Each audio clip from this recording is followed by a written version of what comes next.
रमेश हैं, उसके पिताजी जॉब करके उनको रिटायरमेंट मिली है, वो अच्छा खासा पैसा है उनके पास, उनके बच्चे ने जॉब कर लिया है, अब वो ईएमआई पे घर भी ले लिया है और लोगों को दिखाने के लिए वो गाड़ी भी ले लिया, और इतने सारे बर्डन हैं उसके ऊपर, वो परेशान हैं क्योंकि वो मिडिल क्लास का है। और उसके परिवार के लोग उसको और अच्छा कैसे समझे, वो सक्सेसफुल कैसे है, इसके लिए उनकी शादी पर भी बहुत ज़्यादा खर्च किए जा रहे हैं, क्योंकि पड़ोस ने वो कर्मचारी होकर भी बहुत ज़्यादा पैसा खर्च किया, और इसके पिताजी तो बहुत बड़े पोस्ट पर थे, उन्होंने कम पैसा क्यों खर्च किया। इस चक्कर में मिडिल क्लास का फैमिली धीरे धीरे क्या हो गया, बेकार हो गया, क्योंकि अपने बजट अपने फाइनेंस को बिना ध्यान दिए हुए ये बस दिखावे के चक्कर में लोड लेता गया। इसी के तरफ हम दूसरे को देखते हैं, जो बिजनेसमैन होते हैं या अमीर लोग होते हैं, जो जिसे हम कहते हैं कि मिडिल क्लास के ऊपर है ये, वो क्या करते हैं, वो एक बात करते, योगेश की कहानी कहते हैं। योगेश था, उसके पिताजी एक अच्छे व्यापारी थे, उनका अपना एक सोना का गोल्ड का दुकान था, फिर भी वो एक अच्छे छोटे से घर में रहते थे, पुराने से घर में रहते थे। उन्होंने अपने बेटे को बस एक बाइक दी हुई थी, बार बार कहने पर भी वो कहती थी कि तेरी गाड़ी है, उनके पास एक गाड़ी थी, बेटे को लगता था कि मुझे भी एक नई अच्छी गाड़ी चाहिए, वो कहते थे ये तेरी है, तू इसे यूज कर, कोई दिक्कत वाली बात नहीं है। उसकी पढ़ाई हुई, उसके बाद उसके दोस्त ने बताया कि बगल में एक अच्छा प्लॉट मिल रहा है, तो उसके पिताजी ने उसमें इन्वेस्ट किया और अच्छे से ऐसे ऐसे बहुत सारे प्लॉट लिए, घर बनाए, लेकिन वो लोग पुराने घर में ही रहे और अपने जीवन को अच्छे तरीके से जिए। मैंने तो इतनी बातें कह दी, अब आपको इससे समझ में क्या आया। हम लोग जो बोलते हैं कि मिडिल क्लास है, मिडिल क्लास की बहुत सारी परेशानी है, और हम लोग इस मिडिल क्लास के चक्कर में गरीब बने रहते हैं। तो आज आप ये कहानी से भी समझे, और इसके बाद में कुछ 5 बातें बताने जा रही हूँ, जिससे भी आपको बहुत सारी चीज़ें समझ में आएगी। तो सबसे पहले आपका वेलकम है ज्योति घर संसार मोटिवेशनल में, आप सभी का जोरदार स्वागत है। आप सब खुश रहे, मस्त रहे, हमेशा मुस्कुराते रहे, और इस मिडिल क्लास के गरीबी से निकले। तो पहली बात है, शादी है या बर्बादी। सही बात है, आप शादी को शादी नहीं रहने देते हैं, बर्बादी बना के छोड़ देते हैं। हम लोग जब शादी करने जाते हैं तो सबसे पहले ये देखते हैं कि पड़ोसी ने कितने खर्च किए हैं। उसने अगर बहुत अच्छा डेकोरेशन किया, अच्छा खाना किया, अच्छा ये वो लंड फंड बहुत सारी चीज़ें किए, तो हम भी अपने बजट को बिना देखे हम लोग भी उस खर्चे में कूद जाते हैं, और क्या करते हैं, अपने सर पर कर्ज ले लेते हैं, जो हमें बहुत ज़्यादा गरीब बनाती है। तो सबसे पहले आप इस बातों से निकले, ये सच है ना, आपको भी ये चीज़ सच लग रहे होंगे। आप जितने भी मिडिल क्लास के लोग हैं, अपर क्लास के लोग, सभी लोग अगर मेरे वीडियो देख रहे हैं तो आपको ये ज़रूर लगता होगा कि हाँ, हम ऐसा ही करते हैं। तो इससे तो हम मिडिल क्लास गरीब होंगे ही, तो इससे हमें निकलना होगा। अपने परफेक्ट बजट के अनुसार हमें ऐसा काम करना होगा जिससे हमें खुशियाँ भी मिली, क्योंकि शादी एक खुशी है, और खुशी को हम बर्बादी का रूप देते हैं। इसे करना बंद करें, अपने बजट के अनुसार अपना काम करें। लोग क्या कहते हैं, लोग क्या करते हैं, इसमें मत उलझे रहे, क्योंकि आज आपकी शादी आप बहुत तामझाम कर लिए, फिर भी आपके घर में कोई ना कोई मुँह फुलाए बैठा रहेगा।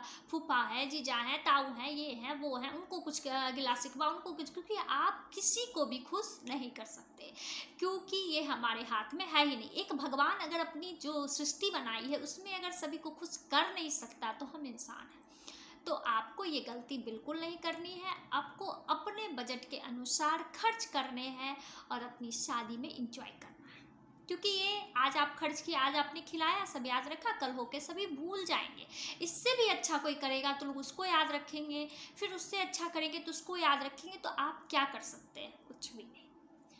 तो आप अपने खर्च को इस तरह से बचा करके गरीबी से गरीबी ना हो सकते हैं। अब आई दूसरी बात, कार है या बेकार। अगर आपको कार की ज़रूरत नहीं है तो ना लें। आपको अगर 30 किलोमीटर 40 किलोमीटर जाना है तो प्लीज़ प्लीज़ प्लीज़ कार की ज़रूरत नहीं है। आप बाइक से जा सकते हो, या फिर बहुत सारे ऐसे कैब वगैरह होते हैं, आप इससे जा सकते हो। इससे क्या होगा, क्योंकि आप कार ही नहीं लोगे, साथ में उसके बहुत सारे खर्चों को भी घर में लाओगे। आप जैसे उसके मेंटेनेंस चार्ज हो गए, उसके बहुत सारे ऐसी चीज़ें हैं, आप उससे देख लो। अगर आप उससे दूर जाते हो तब कार की ज़रूरत है, लेकिन आप उसकी पूरी बातों को अच्छे तरीके से खंगाल लो, अच्छे तरीके से देख लो कि आप कर सकते हो तभी लो। ईएमआई लेना, लोन पर कुछ भी कर लेना, ये सभी गलत फहमियाँ दिमाग से निकाल दें। और दिखावे के चक्कर में ना रहे। हम मिडिल क्लास की यही सोच होती है कि जो कर लेंगे सो कर लेंगे, बाद में कौन देखा है। बिल्कुल नहीं, जो कर लेंगे सो कर लेंगे, अच्छी बात है, लेकिन अपनी दिमाग को शांत रख के करेंगे। अपने जीवन को दुखी होकर हम शौक तो पाल लेते हैं, गाड़ी पे तो घूम लेते हैं, लेकिन अगर हम उसमें पेट्रोल देने के चक्कर में बिक जाते हैं तो क्या किया हमने। तो ये बिल्कुल नहीं करना है, जिस वजह से हम लोग मिडिल क्लास लोग गरीब होते हैं। अब दूसरी बात आई पढ़ाई की लड़ाई। अब पढ़ाई की लड़ाई तो आजकल बहुत हो गया है, क्योंकि अब उसके बच्चे ट्यूशन 2 पढ़ते, मेरे बच्चे 4 पढ़ेंगे क्योंकि मैं तो बहुत पैसा वाला हूँ। आप किसको दिखाना चाहते हो? वो बच्चे हैं आपके, आप उससे क्या बना दिए हो, या आपके बच्चे क्या करना चाहते हैं, पहले उसे सुने समझें फिर उस पर खर्च करें। पढ़ाई अच्छी बात है, बहुत अच्छी बात है, करवानी भी है, अच्छे से अच्छे एजुकेशन देने हैं, लेकिन हैसियत के अनुसार। क्योंकि अब इतना सिस्टम मजबूत हो गया है कि हम घर बैठे भी बहुत कुछ कर सकते हैं, लेकिन अपने बच्चों पर थोपना बंद करें कि तुम मोबाइल से पढ़ लो। क्यों? वो क्यों पढ़ लेगा?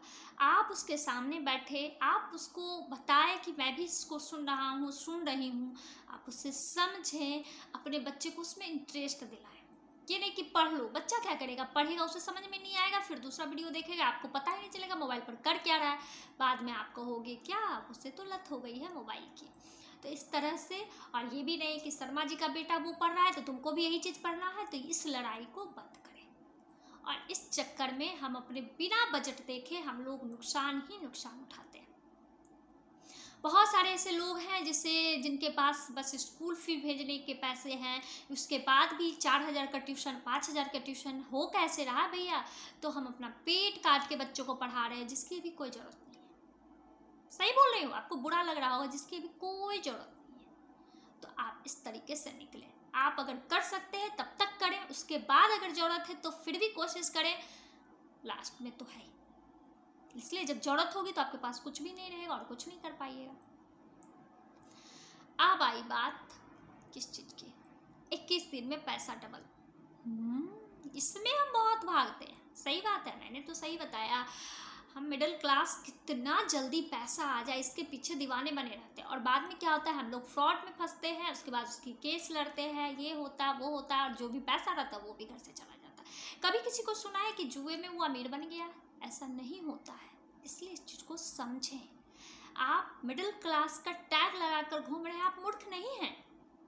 आप अपने आप को मिडिल क्लास समझ रखा है, ये आपकी गलती है।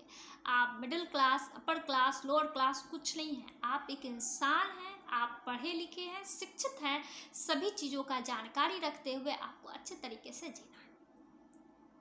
अब 5वीं बात और आखिरी बात, हम लोग यूज हो रहे हैं या यूजर हैं, यानी ऑनलाइन के चक्कर में हम लोग बहुत फंसते हैं। एक और बात मैं बोलूँगी अब इसके बाद, आखिरी नहीं होगी, ये 5वीं या 6ठी भी मैं बोलूँगी। हम लोग क्या करते हैं, अगर कोई सामान अगर हम लोग मंगाते हैं, ये घर बैठे ऑनलाइन ऑर्डर कर दो, किसके पास टाइम है? आप करते क्या हो? टाइम नहीं तो करते क्या हो? पढ़ाई करते हो, ओके, उसके बाद टाइम निकालो, टाइम तो है। लेकिन हम ऑनलाइन के चक्कर में अपने फिजूल खर्ची भी करते हैं। अगर आप लिस्ट बना के एक बार, क्योंकि ये विदेश में चलता है, वहाँ आसपास दुकानें नहीं होती, लेकिन हमारे इंडिया में आसपास क्या, हमारे घर के पास में दुकानें होती है। आप वहाँ जाओ, वहाँ से देखो कि सही है या रेट आपको हाई लग रहा है, और ऑनलाइन क्या ले रहे हो, सारी चीज़ों का कैलकुलेशन करो, तभी आपका बजट सही रहेगा और आप गरीब बिल्कुल नहीं रहेंगे। बगल में दुकान है, आप एक बार जाओगे, लिस्ट बनाओगे, आपकी जो फेयर लगी, बहुत लोग ये भी कहते हैं ना कि आने जाने के खर्च आप उसमें जोड़ लीजिए। अरे बात सही बात है, आने जाने के खर्च मैंने उसमें जोड़ लिया, एक बार में एक सामान ला ली तो मैं नहीं जा रही ना। या ऑनलाइन मैं एक सामान तो नहीं मंगाती, देखती हूँ तो टिप टिप टिप टिप करती हूँ, भाई ये यही ज़रूरत है, वो भी सामान आ जाती है। तो ऐसा नहीं करना, इससे बहुत फिजूल खर्ची होती है। या आप जोमेटो से ऑर्डर करते हो कोई फूड, खाना गलत बात नहीं है, खाइए, लेकिन कभी सोचा है कि आप वहाँ जाके जो लोगे और यहाँ से जो आप ऑनलाइन ऑर्डर करते हो, उससे आपके 150-200 रुपये रेट ज़्यादा है, जिससे आप हो सकता है 2 बार कुछ खा सकते हो। आप इस तरह से कैलकुलेशन करके कर चलो, सब सही होगा। अब मैं 6ठी बात में क्या कर रही हूँ, ब्रांड के पीछे दीवाने बने हैं, क्योंकि हमें दिखाना है। किसको दिखाना है आपको? पड़ोसी को, जिसको आप गाली दे रहे हो, उसकी क्या औकात? तो क्या दिखा रहे हो जब किसकी कोई औकात ही नहीं है? तो उससे बहुत बड़े हो ना, तो क्यों दिखाना। आपने कभी बहुत बड़े बड़े इंसानों को देखा है कि वो टैग बहुत ब्रांडेड कुछ पहना है, किसी तरह का कपड़ा पहन के होते हैं, क्योंकि उसको पता है ये सब कुछ नहीं है। जो कपड़े हम मार्केट में बिना ब्रांड के खरीदते हैं उसकी कीमत और ब्रांडेड की कीमत, उसमें ब्रांड में ब्रांड लगाया, उसमें 4,000 5,000 जोड़कर ले लिया। बहुत अब ईएमआई में भी कपड़े मिलने लगे, जूते मिलने, मतलब आप इतने भिखमंगे हो गए हो क्या। मैं अच्छी तरीके से बोल रही हूँ, आपको गुस्सा उठता होगा, क्योंकि ये ज़रूरी है।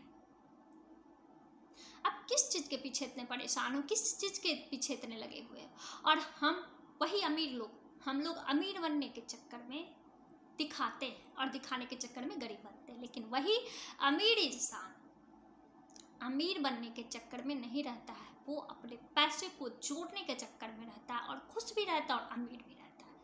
हम लोगों को अगर 10 रुपया मिलता है तो सोचते हैं कि अच्छा कोई बात नहीं, ये ज़िंदगी तो ऐसे ही चलती है, इसे खाओ पियो मौज करो। फिर वही अमीर इंसान सोचता है अच्छा हम इसमें से 10 रुपया बचा के तब तुमको देंगे तो तुम इंजॉय करना। बात एक ही है, लेकिन समझो बहुत गहराई है। तो चलिए, आप अब इस middle class, upper class, lower class को समझ चुके हो, आप मिडिल क्लास वाले गरीब क्यों रहते हो, इस चीज़ों को भी आप अच्छे तरीके से समझ चुके हो। तो प्लीज़ प्लीज़ प्लीज़ इस चीज़ों से निकलें और अपने आप को इतना मजबूत बनाएं कि आप भी सब कुछ कर सकते हो, ताकि आपके बच्चे को आपके रूप में कुछ मिले, उपहार मिले। उपहार स्वरूप अपने बच्चों को कुछ देना चाहते हैं, संस्कार दें, अच्छे तरीके से समझाएं। अगर आप सही तरीके से बैलेंस बनाकर चलिएगा तो सब कुछ कर सकते हैं। हम लोग जैसे लोन उठाते हैं तो ईएमआई भरते हैं, कुछ भी सामान लेते हैं ना, वही पैसे अगर हम लोग जो ज़रूरत हो वो खर्च करें और जो नहीं हो उसको अगर हम एसआईपी करवाते हैं, उससे जो पैसे मिलते हैं उससे हम लोग टूर भी कर सकते हैं। तो बहुत सारी ऐसी चीज़ें हैं, आप ऑनलाइन भी देख सकते हो, समझ सकते हो। मुझे तो उतनी बड़ी जानकारी है नहीं, लेकिन मैं ये जानकारी आप तक पहुँचाई।